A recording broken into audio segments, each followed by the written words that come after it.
We provide you the platform to turn your dreams into reality.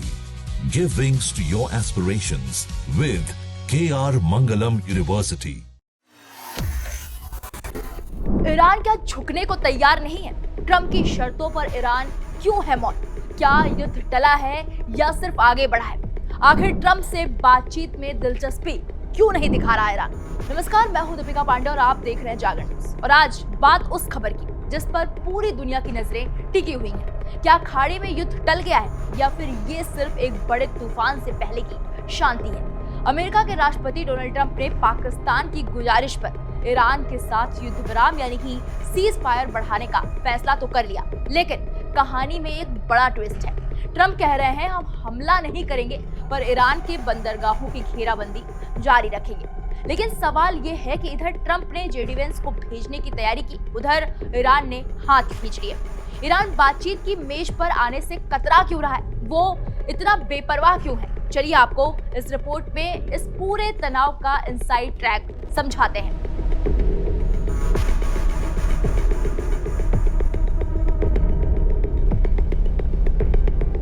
देखिए, इसे ऐसे समझिए, ईरान को दुनिया के नक्शे पर घेरने की कोशिश हो रही है। ट्रंप ने अपने social media platform truth social पर साफ कहा है कि पाकिस्तान के आर्मी चीफ आसिम मुनीर और पीएम शहबाज शरीफ ने उनसे रिक्वेस्ट की थी, इसलिए वो फिलहाल रुक रहे हैं। लेकिन ट्रंप एक मंझे हुए बिजनेसमैन भी हैं। उन्होंने कह दिया कि नाकेबंदी जारी रहेगी।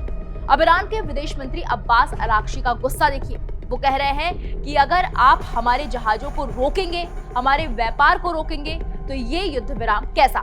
ये तो पीठ में छुरा घोंपने जैसा है। ईरान का मानना है कि ट्रंप उसे बातचीत की मेज पर कमजोर करके लाना चाहते हैं। अब आते हैं आपके सबसे बड़े सवाल पर, ईरान इतना बेपरवाह क्यों है? क्यों वो अमेरिका की धमकियों के आगे नहीं झुक रहा? इसके पीछे 3 से 4 बड़ी वजह है। सबसे पहली वजह, धमकियों के साए में बातचीत नहीं। ईरान की पुरानी पॉलिसी रही है। ईरान के संसद अध्यक्ष मोहम्मद बगर गालिबाफ ने साफ कर दिया है कि अगर कोई सिर पर बंदूक रखकर बात करेगा तो हम बात नहीं करेंगे। ईरान खुद को एक प्राचीन और महान सभ्यता मानता है जो दबाव में झुकना अपनी तौहीन समझता है। नाकेबंदी बराबर युद्ध। ईरान के लिए बंदरगाहों की नाकेबंदी कोई छोटी बात नहीं है। उसका कहना है कि जब आप हमारा तेल और सामान बाहर नहीं जाने दे रहे हैं तो आप पहले ही युद्ध शुरू कर चुके हैं। ऐसे में बातचीत का क्या मतलब? रूस और चीन का सपोर्ट, ये तीसरी वजह है। ईरान को पता है कि वो अकेला नहीं है। पर्दे के पीछे जो उसे समर्थन मिल रहा है वो उसे अमेरिका के खिलाफ खड़े होने की ताकत दे रहा है। चौथी वजह, आंतरिक राजनीति। ईरान के नए सुप्रीम लीडर मुस्तफा के सामने अपनी जनता को यह दिखाना जरूरी है कि वो अमेरिका के सामने कमजोर नेता नहीं है। और रही बात IRGC की, तो वो तो बिल्कुल भी अमेरिका के सामने झुकने के मूड में नहीं दिखाई दे रहा है। अब जरा पाकिस्तान की हालत देखिए। बेचारे पाकिस्तान ने सोचा था कि वो दोनों के बीच मैच मेकर बनेगा। ट्रंप ने ऐलान किया था कि वो अपने उपराष्ट्रपति जेडी वेंस को पाकिस्तान भेजेंगे। वेंस 22 अप्रैल को पहुंचने वाले भी थे, लेकिन अचानक दौरा रद्द हो गया। क्यों? क्योंकि अमेरिका को डर है कि अगर वेंस वहां पहुंच गए और ईरान का कोई नुमाइंदा यानी कि डेलीगेशन आया ही नहीं तो अमेरिका की पूरी दुनिया में बेइज्जती हो जाएगी। ईरान के राजदूत रजा अमीरी मोगदम ने साफ कह दिया है, हम किसी दबाव में आकर इस्लामाबाद नहीं आएंगे। यानी पाकिस्तान की मेहनत पर फिलहाल पानी फिरता हुआ दिखाई दे रहा है। जो लोग आज हमसे जुड़े हैं उन्हें हम बता दें कि ये पूरा मामला शुरू कहां से हुआ। दरअसल अमेरिका और ईरान के बीच पिछले कुछ हफ्तों से तनाव चरम पर है। ट्रंप प्रशासन ईरान के परमाणु कार्यक्रम और उसकी सैन्य गतिविधियों को लेकर बहुत ही सख्त है। अमेरिका के राष्ट्रपति ने सीज फायर की जो डेडलाइन दी थी उससे पहले ही उन्होंने सीज फायर को आगे बढ़ा दिया। ट्रंप का कहना है कि सीज फायर उन्होंने पाकिस्तान की बात मानकर बढ़ाया है, यानी कि पाकिस्तान के दखल के बाद ट्रंप ने इसे एक्सटेंड तो कर दिया है, लेकिन साथ ही अपनी सेना को पूरी तरह सतर्क और तैयार रहने के लिए कहा है। ट्रंप ने समुद्री रास्तों को ब्लॉक कर दिया है। इसका मतलब ये है कि ईरान ना तो अपना तेल बेच पाएगा और ना ही जरूरी सामान मंगवा पाएगा। ईरान इसी को युद्ध जैसी कार्रवाई बता रहा है। संयुक्त राष्ट्र के महासचिव एंटोनियो गुटेरेस भले ही इसे तनाव कम करने वाला कदम बता रहे हों, लेकिन जमीन पर आग अभी भी सुलग रही है। अगर ईरान बातचीत की मेज पर नहीं आता है तो ट्रंप किसी भी वक्त फुल स्केल वॉर का आदेश दे सकते हैं। अब अगर ईरान की रणनीति के बारे में बात करें तो ईरान अक्सर वेट एंड वॉच की पॉलिसी अपनाता है। उन्हें लगता है कि अगर वो अभी झुक गए तो ट्रंप भविष्य में और भी कड़े प्रतिबंध लगा देंगे। वहीं अगर ट्रंप की ये नाकेबंदी लंबी खींची तो दुनिया भर में कच्चे तेल यानी कि क्रूड ऑयल की कीमतें आसमान छू सकती हैं, जिसका असर आपकी और हमारी जेब पर पड़ेगा। कुल मिलाकर स्थिति ये है कि बॉल अब ईरान के पाले में है। ट्रंप ने अपनी शर्त रख दी है, पाकिस्तान ने अपना हाथ जोड़ लिया है और ईरान अपनी जिद पर अड़ा हुआ है। क्या ईरान झुकेगा या फिर खाड़ी के पानी में बारूद की गंध और तेज होगी?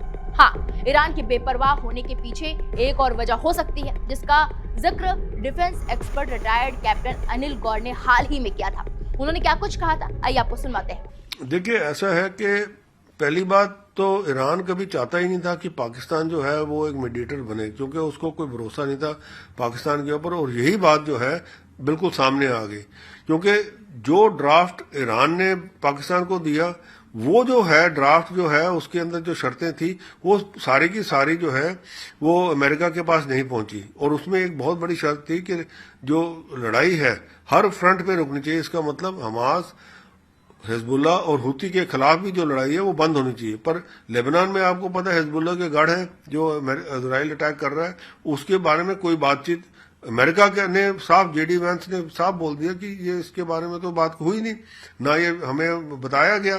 तो ये दर्शाता है कि पाकिस्तान जो है एक वो ऑनेस्ट ब्रोकर की तरह नहीं है।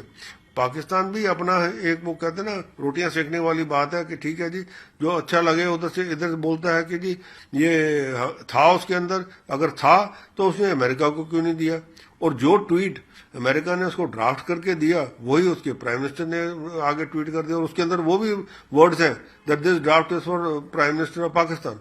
तो ये जो चीज है ये दर्शाती है कि पाकिस्तान जो है एक ऑनेस्ट ब्रोकर नहीं है। और मीडिएटर जिस हिसाब से ईरान नहीं चाहता था, मेरे को लगता है उसकी अब जो आशंकाएं हैं वो बिल्कुल सच हो रही हैं कि पाकिस्तान जो है वो एक अच्छा मीडिएटर नहीं है। सर, दूसरी तरफ जिस तरह से ये युद्ध रुकवाने को लेकर अब पाकिस्तानी मीडिया ये कह रहा है कि पाकिस्तान को नोबेल पीस प्राइज देना चाहिए।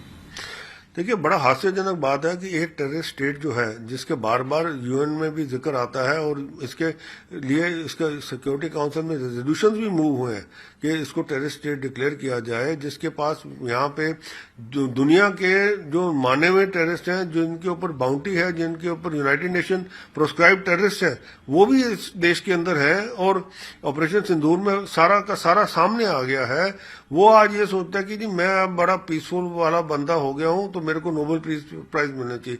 मेरे को समझ नहीं आती इनकी क्या सोच है, क्योंकि इसमें देखिए ये एक चीज बड़ी क्लियर है, पाकिस्तान सिर्फ तभी आगे हुआ है क्योंकि अमेरिका चाहता था कि पाकिस्तान के थ्रू बातचीत हो जाए, क्योंकि पाकिस्तान और ईरान का जो बॉर्डर है वो भी एक लगता है और ये भी मुस्लिम देश है। तो उसने कहा कि बल्कि बजाय सऊदी अरेबिया या उसके करने के पाकिस्तान जाके, क्योंकि सऊदी अरेबिया में जाना जो है इनकी नेगोशिएटिंग टीम है, चाहे वो हमारा वो अपना जेडी वांस है या और है, तो उनके लिए मुश्किलात हो जाती। तो इसलिए यहाँ पाकिस्तान का सोचा कि यहाँ पे क्योंकि सेफ्टी ज्यादा है तो इसीलिए। पर ये जो सोचना पाकिस्तान का कि जी उसको नोबेल प्राइज मिल जाए, ये तो पूरी हास्यजनक बात है कि जैसे कहते हैं ना 900 चूहे खा के बिल्ली हज को चली। इस बड़ी खबर पर हमारी नजर बनी रहेगी। फिलहाल इस खबर में इतना ही, बाकी बड़ी खबरों की आप देखते रहिए दैनिक जागरण। नमस्कार।